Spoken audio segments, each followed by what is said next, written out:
Comme on l'avait dit, le vendredi donc, du mois de juin, nous essayons d'avancer dans l'enseignement afin de pouvoir comprendre ce que notre Dieu a à nous dire pour ce mois. Donc, nous avons dit que c'était le mois de la repentance.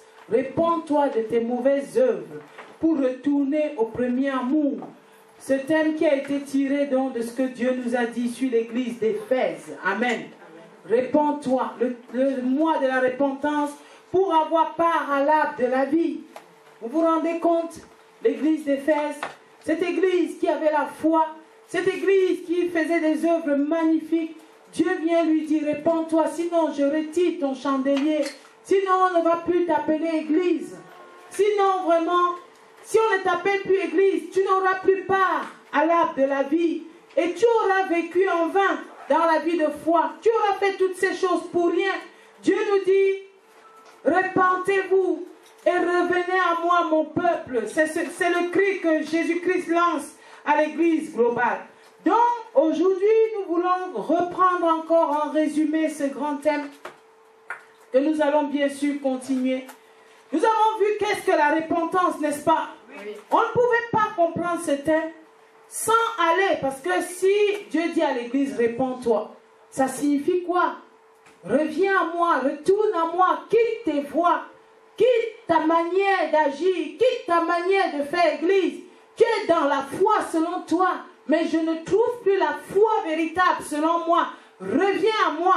Mais pour que l'église comprenne ce que Dieu veut dire, il faut déjà que l'église puisse saisir le concept global de la repentance, n'est-ce pas? Amen. Nous avons vu la repentance donc comme étant le préliminaire pour préparer le chemin du Seigneur dans le cœur de l'homme. N'est-ce pas? Amen. Comme le préliminaire pour faire quoi? Préparer le chemin du Seigneur dans le cœur de l'homme. La repentance donc permet de préparer ce chemin. Ça, nous l'avons vu. On ne va pas revenir totalement là-dessus. Et nous avons pris pour appui le texte donc de Matthieu 3 qui nous montre un peu ce que Jean-Baptiste a fait. Comment il pouvait inviter le peuple à la repentance. Et il disait que lui, le baptême qu'il fait, c'est le baptême de repentance. Amen. Amen. Mais ça n'avait rien à voir avec le baptême de feu. Mais c'était un baptême qui venait préparer le chemin du Seigneur. Mais Dieu voulait qu'on puisse comprendre déjà à partir de la signification même du mot se repentir, qui, dans un sens général, c'est un regret. Le regret d'une faute commise. Amen. Amen. Tu regrettes ta faute, tu te repens, tu regrettes peut-être ton péché, tu te repens. Parce que quand on dit déjà péché, c'est par rapport à Dieu. Mais dans le monde, d'une manière générale, les gens peuvent se repentir, c'est vrai ou c'est faux. Vrai. Ça dépend maintenant dans quelle relation tu es. Et donc nous voulons déjà dire d'une manière générale que cette repentance, c'est un regret tout simplement que quelqu'un peut avoir. Dans une relation, l'humanité est composée des relations entre personnes. Parfois, certaines relations portent à cœur aux gens. Même dans une relation familiale, suivant comment quelqu'un est important pour toi, n'est-ce pas, il t'arrive de faire quelque chose que tu estimes avoir commis une faute et tu demandes pardon à la personne, n'est-ce pas? Oui. Il t'arrive de regretter, même dans la relation frère et soeur, même dans la relation de couple, même dans la relation de parents. Vous voyez donc que l'homme naturel peut se repentir d'une faute. Amen. Amen. Mais maintenant, il va le faire dans quelle mesure? Dans la mesure où la relation dans laquelle il est, elle est importante pour lui. Amen. Quand tu estimes, même dans une vie de couple, il y a des gens qui demandent pardon. Ils ne connaissent même pas Dieu. Ils savent que j'ai fait quelque chose qui offense mon partenaire. Je lui demande quoi? Pardon. Je me répands, je regrette ma faute. Même dans la vie politique, même partout, on voit des gens. L'humanité, c'est quand même une société organisée selon les hommes. Amen. Amen. Et quand les hommes vivent ensemble, ils peuvent regretter leurs actes, leurs faits entre eux, reconnaître, mais tout dépend maintenant, quand on ne connaît pas Dieu, de l'importance que tu donnes à la relation que tu vis. Amen. Amen. Si tu estimes que cette relation elle est importante, même dans une relation d'amitié, tu ne peux pas perdre ton ami. Tu fais des choses selon que tu sais très bien que je porte atteinte, j'offense mon ami, tu vas regretter si cette relation est importante pour toi. Amen. Amen. Donc l'homme naturel peut se repentir, ça dépend de son contexte. Mais le grand Dieu, le Créateur, vient maintenant nous demander de nous repentir pour retourner dans la relation normale avec lui. Amen. Amen. Parce qu'il est le Créateur. Amen.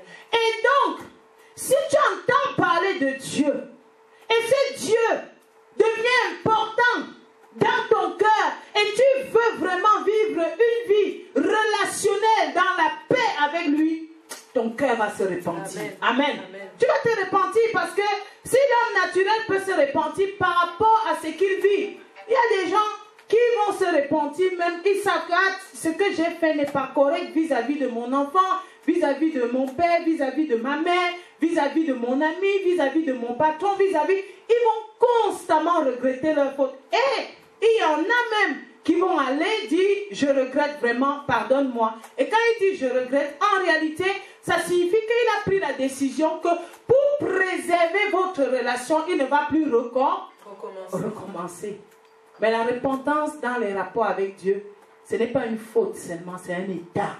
Amen. Amen. Dans notre relation avec Dieu, la repentance c'est par rapport à notre état d'homme pécheur, où nous réalisons que nous qui appartenons à Dieu, on a commis vraiment un péché. Ça signifie réellement que notre état n'a plus rien à voir avec ce que le Créateur voulait de nous. Donc quand on va entendre parler de ce Dieu-là, le cœur qui va l'aimer juste par rapport à ce qu'il entend va réaliser que je suis un homme pécheur, je ne suis plus, je regrette vraiment mon état.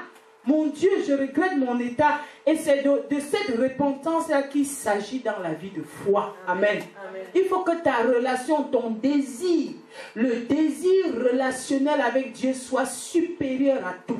Amen. Amen. Ton désir d'entrer dans une relation avec Dieu. Parce que si tu le demandes déjà aux hommes, dans la vie de tous les jours, selon comme un homme va être important pour toi, à plus forte raison, Dieu. Donc l'homme qui ne se répand pas ne veut pas avoir de relation avec Dieu. Celui qui veut avoir une relation avec Dieu et maintenir cette relation et poursuivre cette relation, il va se repentir. Amen. Il va réaliser, et cette repentance maintenant sera accompagnée d'un désir profond, un regret profond dans son cœur et un désir vraiment de demander pardon à ce grand Dieu. Une décision de quitter son état d'homme pécheur. Mais comme il s'agit d'un état, vous voyez que la repentance est dans le préliminaire, comme nous l'avons dit, pour préparer le chemin du Seigneur, pour préparer le chemin de celui qui va t'aider à quitter maintenant ton état d'homme pécheur. La repentance est ce qui va te permettre de préparer la réception de Christ véritable dans ton cœur.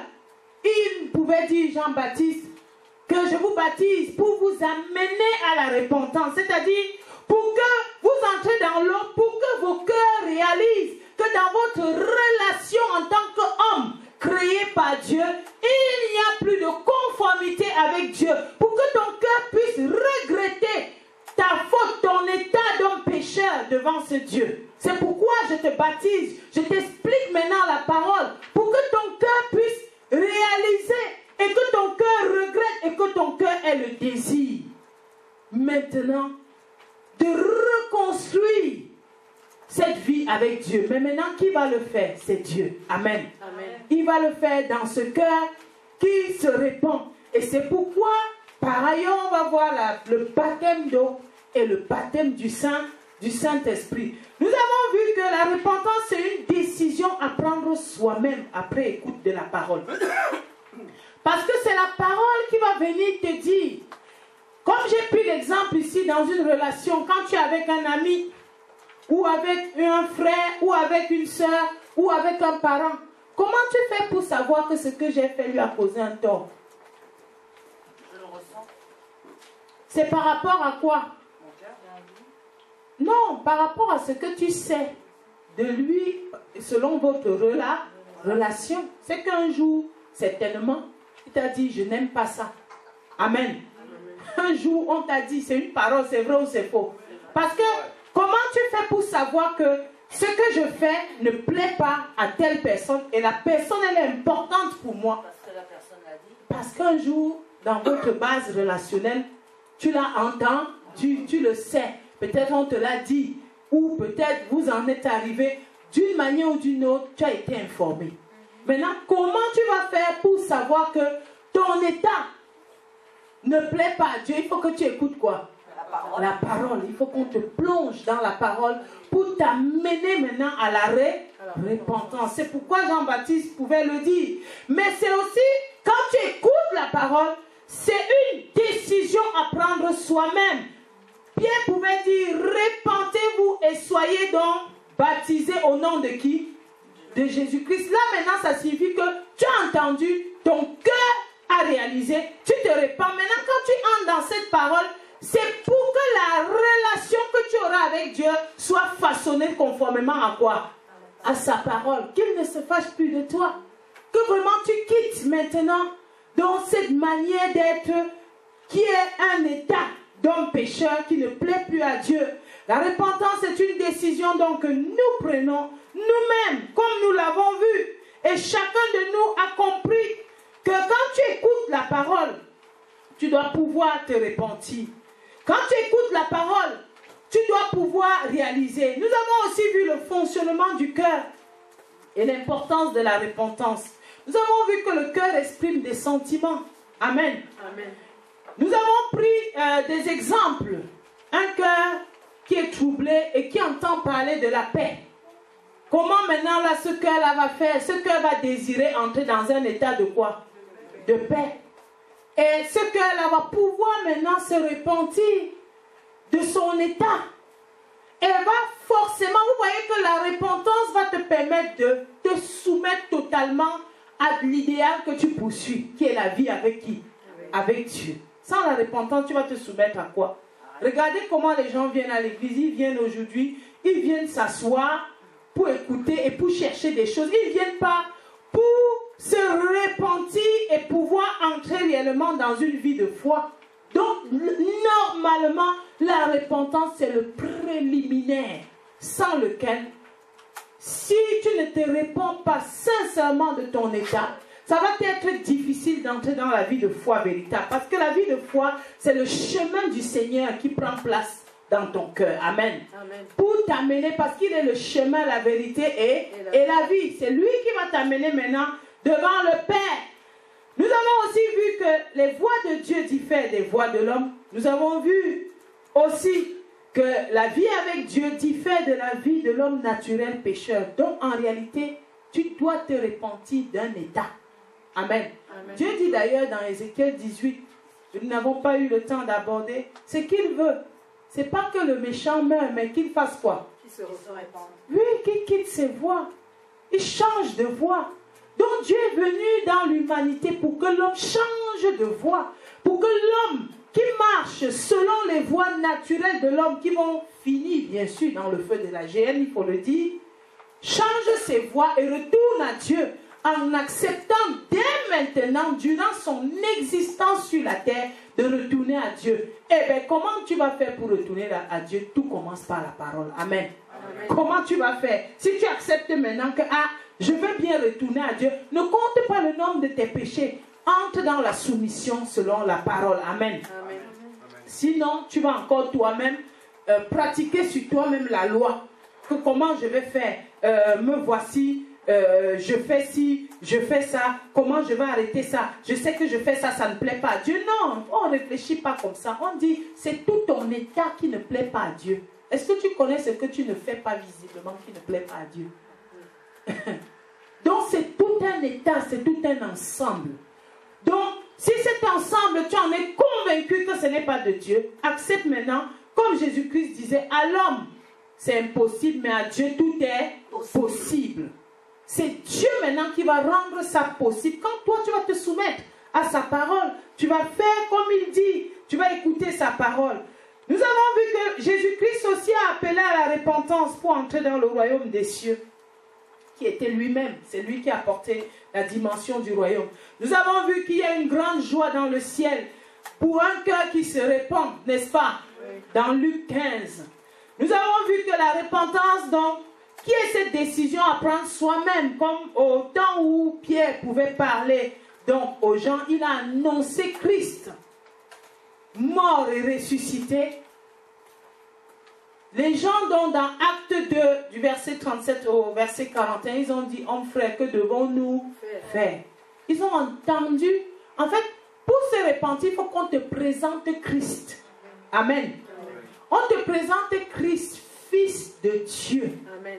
On te présente Christ qui vient te montrer la relation parfaite que l'homme doit avoir avec Dieu. Amen. On ne vient pas te présenter un Christ qui va venir pour certaines choses. Non, il faut, parce que sinon tu ne vas pas te repentir. Si on te présente Christ comme étant quelqu'un qui vient pour résoudre certains problèmes seulement, c'est diminuer et c'est bannir l'œuvre de la vie véritable en Jésus-Christ. Mais si on te présente Christ, on te dit, c'est ce Jésus qui a donné sa vie pour que ta relation, qui n'est plus conforme à la pensée de Dieu, redevienne une relation correcte avec Dieu par Jésus-Christ. Il est mort pour cela afin de te donner accès à Dieu. Si Christ ne mourait pas et ne ressuscitait pas, oh homme, tu allais finir dans le feu de la géhenne. Mais Christ est venu pour que tu puisses réaliser ton état et réaliser que d'emblée tu appartiens à Dieu. C'est Dieu qui t'a créé pour qui? Non pas pour toi, parce que tu n'existais pas. Il l'a créé pour qui? Pour lui-même. On aurait pu dire qu'il t'a créé pour toi si tu existais, mais tu n'existais pas. Tu étais en Dieu.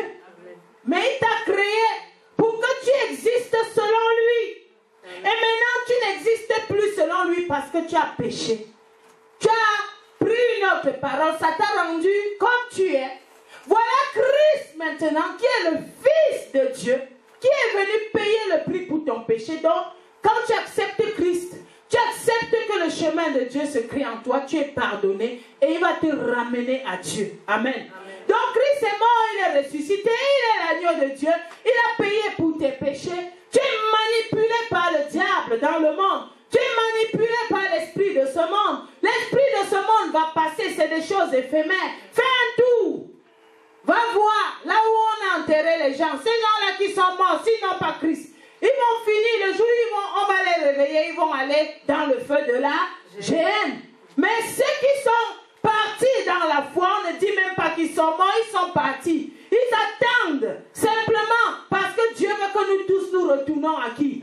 À lui. Amen. Donc, toi qui es là, qui penses que le monde et les choses après lesquelles tu cours, c'est ça la vie, sache que ce n'est pas ça la vie. Amen. Si Dieu n'a pas détruit ce monde, c'est parce qu'il voulait faire quoi? Te sauver. As-tu entendu qu'il fut un temps, un pays où on appelait Sodome et Gomorrhe, les gens vivaient comme ils voulaient. Mais il y avait là-bas un juste. Et ce juste-là troublait un peu.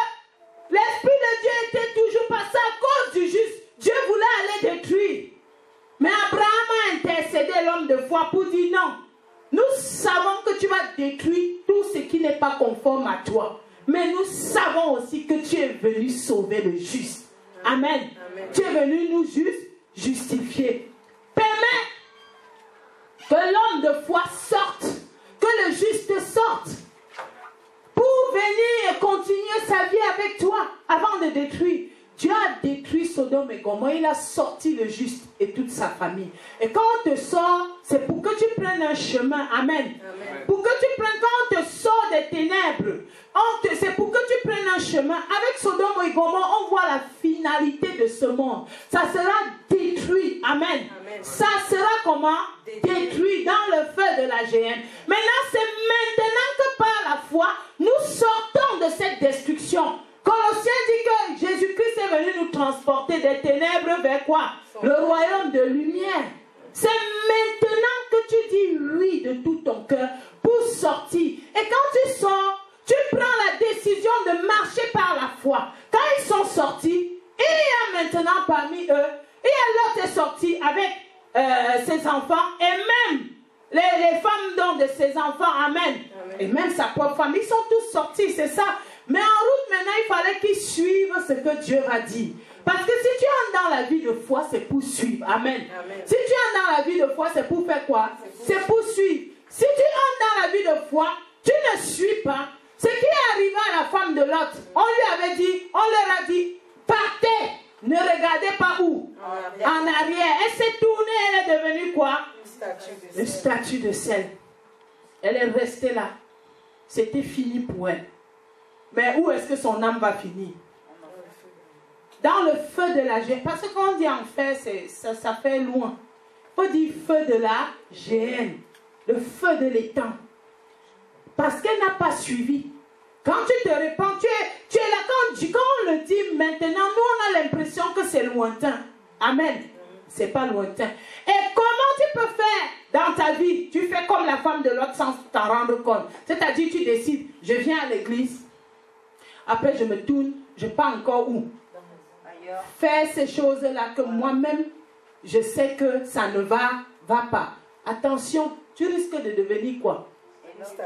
Statue de sel. Quand tu choisis d'aller écouter Dieu, tu ne vas pas peut-être devenir parfait tout de suite. C'est lui qui par sa parole va te changer, mais va d'obéissance en obéissance. Ce jour-là, on leur a dit juste un ordre.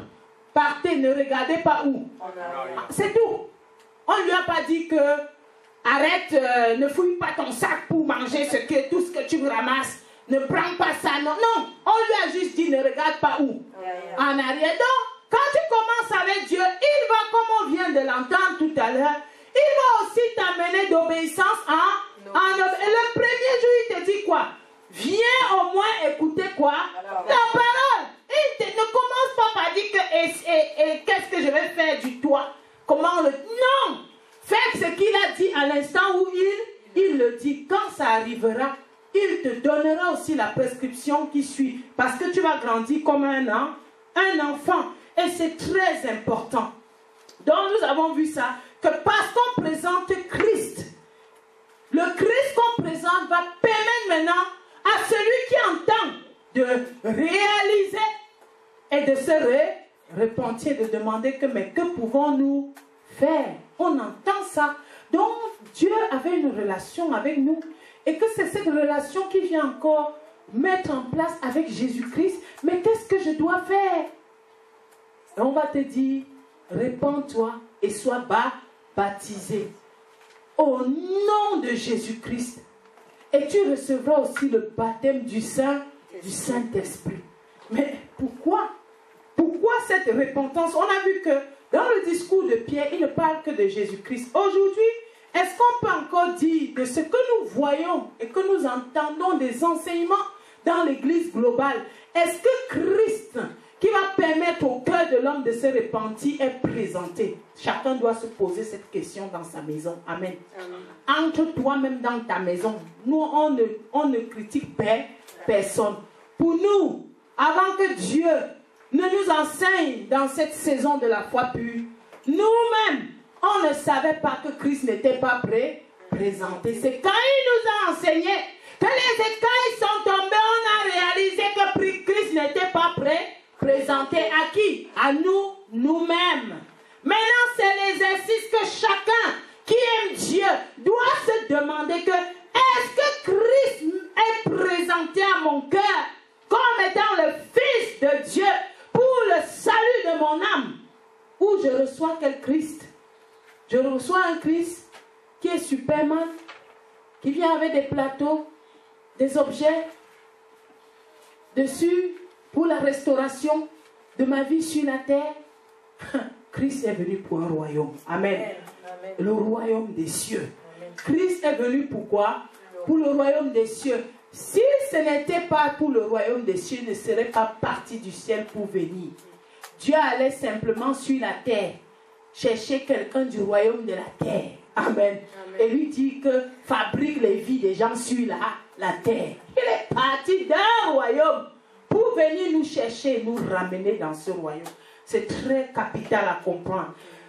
Nous avons donc eu envie d'arriver au concept de la repentance donc de l'Église.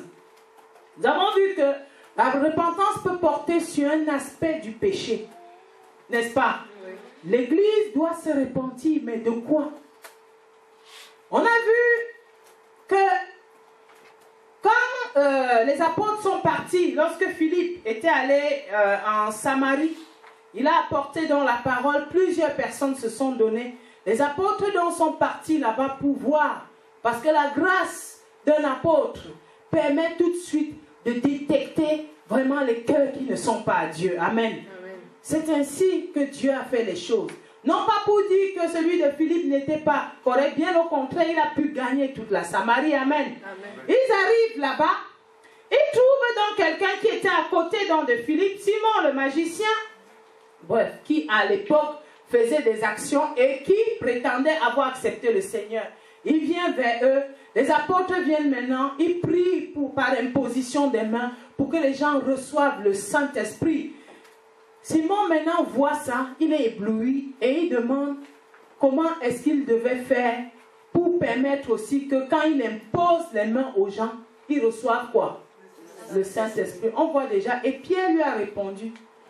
Il dit, accordez-moi aussi ce pouvoir, verset 19, acte 8, verset 19, afin que celui à qui j'imposerai les mains reçoive le Saint-Esprit.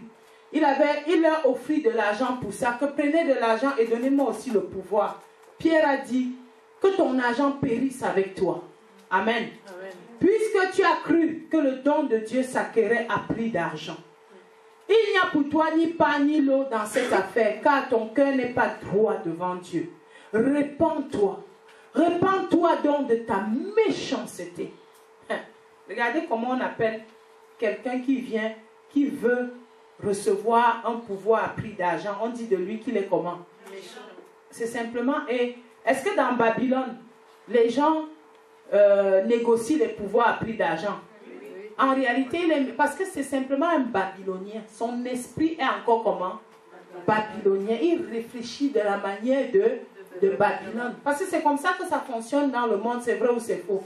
Tu vas quelque part, tu vas obtenir quelque chose, il suffit que tu sortes quoi? De l'argent. L'argent, parce qu'il a vu un pouvoir. Ils ont le pouvoir, ils imposent les mains, le Saint-Esprit. Il se dit, ah tiens, je vais prendre aussi ce qui est le pouvoir dans le monde et je viens acheter le pouvoir en Dieu.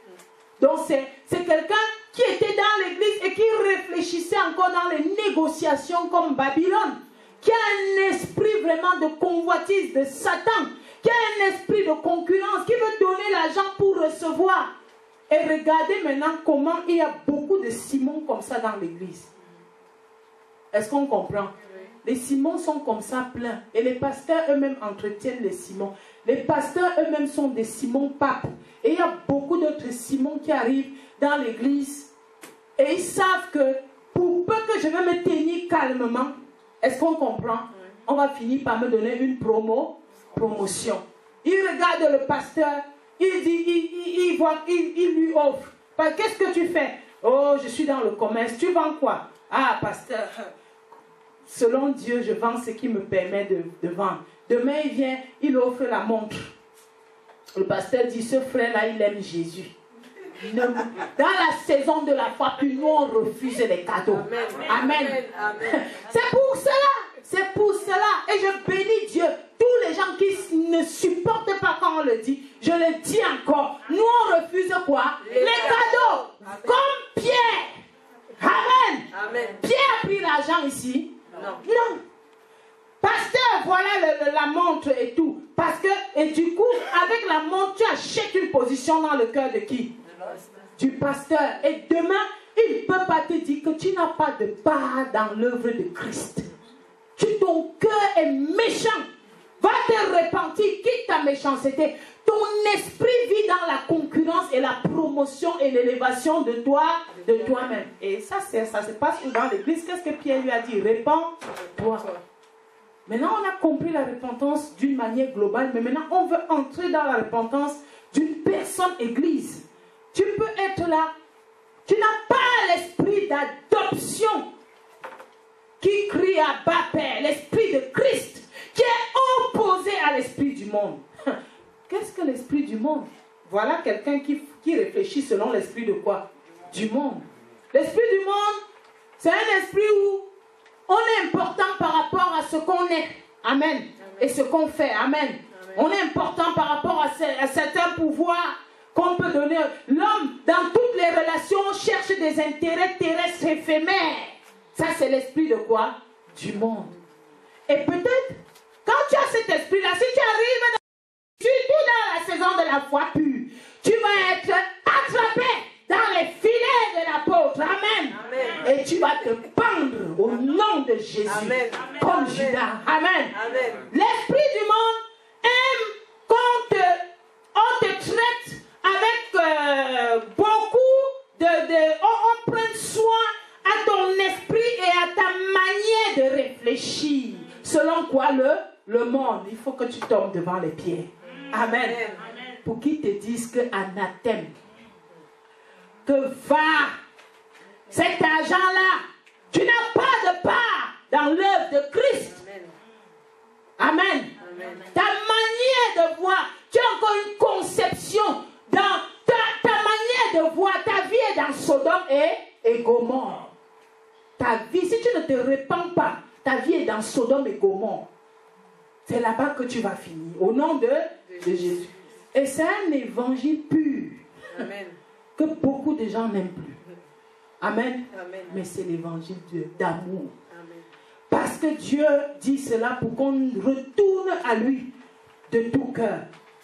En conclusion, donc, sur cette première partie, la repentance que nous avons vue, nous avons vu en réalité plusieurs cas. Nous avons compris la définition de la repentance, n'est-ce pas? Oui. On a compris que pour notre relation avec Dieu, il faut que le cœur qui va se repentir comprenne très bien ce qu'il est en train, où est-ce qu'il est en train d'aller. Amen. Amen. Et une décision que tu prends. Parce que c'est une décision. Et il y aura maintenant le baptême de feu. Parce que c'est aussi important. On va voir avec le concept de l'Église, le baptême d'eau et le baptême de feu. Pour comprendre qu'est-ce que c'est. Parce que c'est toutes ces choses-là que Dieu donne dans la conception du cœur qui va recevoir l'Esprit de Christ et qui va pouvoir dire Abba Père. Amen. Amen. C'est toutes ces choses, c'est pour nous. Et c'est Christ qui apporte cela. Donc, la repentance va permettre que tu commences réellement une vie de foi quand tu vas recevoir aussi le baptême du Saint-Esprit. Top départ. Ça signifie, tu t'es repenti et tu reçois aussi le baptême de feu qui va rendre ton cœur disponible à être malléable sous la puissance de qui? De Dieu. Qu'est-ce que Dieu va faire dans ce cœur? Hébreux 4:12. Il va apporter l'épée. Il va juger tes sentiments. Il va d'abord te juger toi-même dans ton cœur. Que pourquoi tu penses comme ça? Voici mon esprit. Il va jeter un feu dans ton cœur. Le feu qui va venir maintenant dans ce cœur. Le feu de sa puissance. Le feu de son esprit. Et un travail de séparation va commencer pour épurer l'intérieur. Puisque maintenant tu étais un homme pécheur, c'était un état. Gloire à Dieu pour la grâce. Amen. Amen. Gloire à Dieu pour Jésus-Christ. Notons que le regret que peut avoir dans un cœur qui se répand dépend aussi donc du contexte, comme on l'a dit. Tu es dans quel contexte? Ne regrette pas, parce qu'il y a des gens qui sont habitués. Ils regrettent ce qu'ils ont fait à Dieu parce que papa et maman vont à l'église. Et ils savent que ça a choqué qui? Papa. Ou qui? Ou maman. Ils regrettent ce qu'ils ont fait à Dieu parce que dans leur famille, ils sont nés comme ça. Ils partent toujours à l'église. Et puis bon, quand il fait quand même, ils regrettent un peu. Oh, je suis quand même chrétien. Ce n'est pas ça. Hey, ce n'est pas ça. Attention. Dieu regarde au cœur. Amen. Amen. Donc ton regret, c'est pour quel type de relation? C'est parce que toute ta communauté, parce qu'il y a des endroits où c'est des communautés entières qui sont devenus des catholiques universels. En fait, quand ils vont à l'église, ils demandent dimanche que tu fais quoi? Ils disent, je pars où? À l'église. Pour faire quoi? Non, si je ne pars pas, vraiment, c'est pas bien. Je connais un frère là-bas, on est du même pays. Si c'est qu'un papa à l'église, ce n'est pas bien. Donc c'est pour les frères que tu pars où? c'est très mauvais. Donc ça dépend du type de relation. Maintenant, si nous avons compris que la vraie repentance, c'est que tu as envie de te placer sous l'autorité d'une seule relation réelle.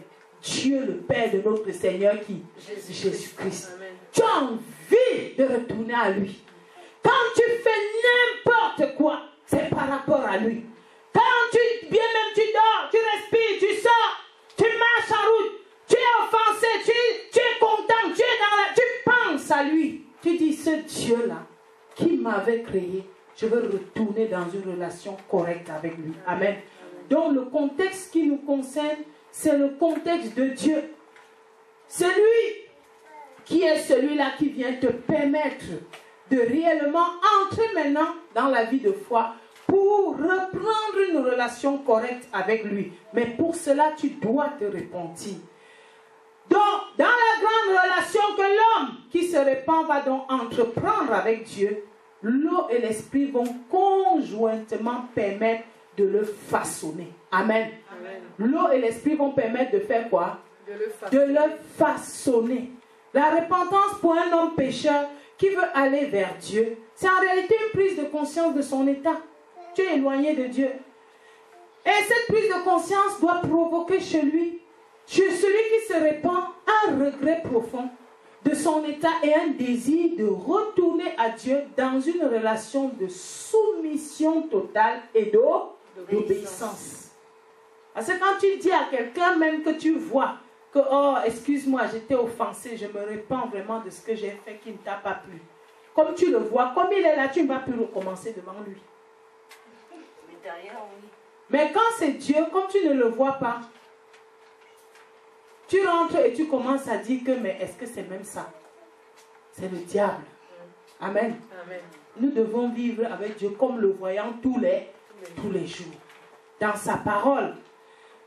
Donc, celui donc qui aura eu le regret profond va manifester le réel désir d'entrer dans l'eau. C'est vrai ou c'est faux? C'est vrai. Parce qu'il comprend que c'est l'eau qui va maintenant le ramener dans une relation correcte avec Dieu. Comment veux-tu être bien avec Dieu si tu n'entres pas dans sa parole? D'où le concept du baptême d'eau. Amen. Amen. Répentez-vous et soyez baptisés. Afin que sa relation soit dorénavant coordonnée par sa parole et non plus par son état d'homme pécheur. Parce que l'état d'homme pécheur, ça signifie tu vis comme tu veux, tu fais comme tu veux, tu conçois comme tu veux, tu raisonnes, tu réfléchis comme tu veux, tu as des carrés que toi tu es parti apprendre et tous ces carrés-là, c'est bien. C'est bien pour la civilisation et pour la vie dans une grande communauté qu'on appelle la terre. Amen. Amen. Ces carrés-là sont bien. Mais pour la vie avec Dieu, il ne faut pas que ces carrés-là t'enferment. Il faut que tu puisses voir Dieu entrant dans ton cœur. Amen. Amen. Il n'y a rien, c'est deux royaumes différents et il faut vraiment le comprendre. Maintenant, le baptême d'eau va conduire donc ton cœur à entrer vraiment dans ce grand regret et ce choix de Dieu. Mais le baptême du Saint-Esprit va te permettre de valider ton entrée dans le royaume. Amen. Amen. Le baptême du Saint-Esprit, Dieu vient maintenant. C'est un début important pour le cœur de l'homme qui commence une vie de foi. C'est le baptême du Saint-Esprit dans ton cœur valide en même temps. L'Esprit de Dieu vient habiter dans ton cœur. Amen. Amen. Et l'Esprit de Dieu maintenant là va commencer à pouvoir, puisque c'est la puissance qui agit avec l'eau. L'Esprit et l'eau travaillent ensemble en toi. S'il n'y a que l'eau sans l'Esprit, toi-même, tu vas utiliser l'eau là pour toi-même, mais pas pour Dieu.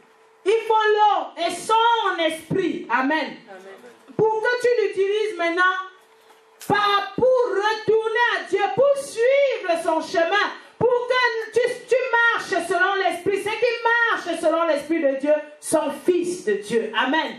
Il faut les deux. Donc dans cette grande relation, tu dois comprendre que l'eau, d'abord, et l'esprit vont conjointement permettre de te façonner.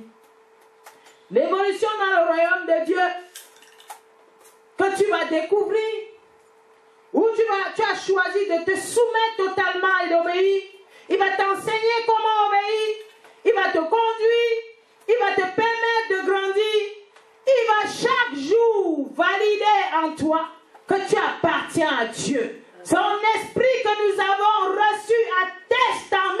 sommes fils de Dieu. Amen. Amen. Mais il faut pour cela qu'il y ait action de l'eau et de l'esprit. Comme nous pouvons le voir dans Romains 8 d'ailleurs, du verset 14 au verset 16. Le verset 15 nous dit: et vous n'avez point reçu un esprit de servitude pour être encore dans la crainte, mais vous avez reçu un esprit d'adoption par lequel nous crions Abba Père. Galates 4 aussi nous parle du verset 3 au verset 7. Le verset 6 nous dit: et parce que vous êtes fils, Dieu a envoyé dans nos cœurs l'esprit de son fils, lequel crie Abba Père. Tu n'es plus esclave. Galates nous dit: tu n'es plus esclave. Verset 3. Nous aussi, de la même manière, lorsque nous étions enfants, nous étions sous l'esclavage des rudiments du monde. Mais lorsque les temps ont été accomplis, Dieu a envoyé son fils, né d'une femme née sous la loi, afin qu'il rachetât ceux qui étaient sous la loi, afin que nous reçussions l'adoption. Et parce que vous êtes fils, Dieu a envoyé dans nos cœurs l'esprit de son fils, lequel crie quoi? Abba Père. L'esprit de Dieu va siéger où en toi? Hein? Dans ton cœur. Ainsi tu n'es plus esclave, mais fils. Et si tu es fils, tu es aussi héritier. Tu vas aussi grandir. Tu vas aussi recevoir pleinement la vie en Jésus-Christ. En tant que fils de Dieu, tu vas aller d'étape en étape. Il va te bâtir. Tu es dans un temps de grâce où progressivement il va t'enseigner, il va te conduire. Mais il faut à chaque fois que dans ta vie, tu te rassures qu'il y a quoi? La parole et l'esprit, qui est les deux. L'esprit peut être attristé. S'il est attristé, il te quitte. L'esprit vraiment fonctionne. Et c'est carrément, c'est la personne de Christ. C'est sa puissance avec nous. Si tu l'attristes, avec quoi tu l'attristes? Avec tout ce que tu vas faire qui n'est pas conforme à quoi? À la parole. Donc quand il t'enseigne, il ne vient pas, il ne juge pas ton état puisque tu as accepté Christ. Mais il fait quoi? Il te donne la parole et il voit comment tu t'affectionnes, ta relation avec cette parole. Et il vient valider, il est content, il te conduit encore dans cette parole. Il conduit maintenant là à faire le nettoyage qui est en toi. Et cet esprit est dans le cœur. Mais toi-même aussi, en tant qu'enfant de Dieu, quand tu es attiré par les choses du monde, tu sais, selon toi, c'est l'esprit de qui? Hein? Il ne faut pas se leurrer. Quand tu es attiré par les choses du monde, tu vas penser que j'ai l'esprit de Dieu. Dites-moi un peu, tu as l'esprit de Christ qui est dans ton cœur. C'est la puissance d'en haut. Est-ce que tu vas toujours être attiré par les choses du monde, ou du moins, tu vas vraiment choisir et tu vas dire que le nombre de fois que vous allez me perturber, vouloir me faire attrister le Saint-Esprit qui est en moi, moi je dirais non à cela. Qu'est-ce que tu vas faire? Parce que l'Esprit de Christ qui est en toi, tu le sais. Qui pense que l'Esprit de Jésus-Christ est très à l'aise que tu portes, est très à l'aise quand tu injuries les gens? Hein? Non, il n'est pas à l'aise. Très bien. Quand tu manifestes les gloires éphémères de Babylone, tu marches selon la marque. Tu montres aux gens, j'ai porté cette marque. L'Esprit de Christ est à l'aise, n'est-ce pas? Non, il n'est pas à l'aise. Tu vas en boîte de nuit, tu danses jusqu'on allume. L'Esprit de Christ est à l'aise, n'est-ce pas? Non. Nous portons l'Esprit de Dieu et cet esprit attristé. Tu passes ton temps de la journée à critiquer les gens. L'Esprit de Christ est à l'aise, n'est-ce pas? Non. Tu mal parles des frères et des sœurs. L'Esprit de Christ est à l'aise, n'est-ce pas? Non. Tu combats l'œuvre de Christ. L'Esprit de Christ est à l'aise, n'est-ce pas? Non. Tu es sur des rudiments d'hommes, les choses de la terre. L'Esprit de Dieu est à l'aise, n'est-ce pas? Non. Tout dépend de ta propre relation avec qui? Avec Dieu. Qu'est-ce que tu veux? Quand tu vas à l'église, qu'est-ce que tu veux? Ce thème sur la repentance doit amener tous les chrétiens à dire, je pars à l'église, je veux quoi? Parce que c'est facile de dire, je pars à l'église, je veux la vie. Moi, je fais ça. Non, Je veux quoi? Il faut demander, je veux quoi à ton cœur. Si tu poses cette question à ton cœur comme une pancarte, La paix. chaque fois que l'esprit du monde aura envie de t'envahir, tu vas encore lire. Je pars à l'église, je veux quoi? Je veux qui? ton esprit. Qu'est-ce que je recherche? Si tu es celui qui recherche la vie, tu es bien accueilli dans la saison de la foi pure. Amen.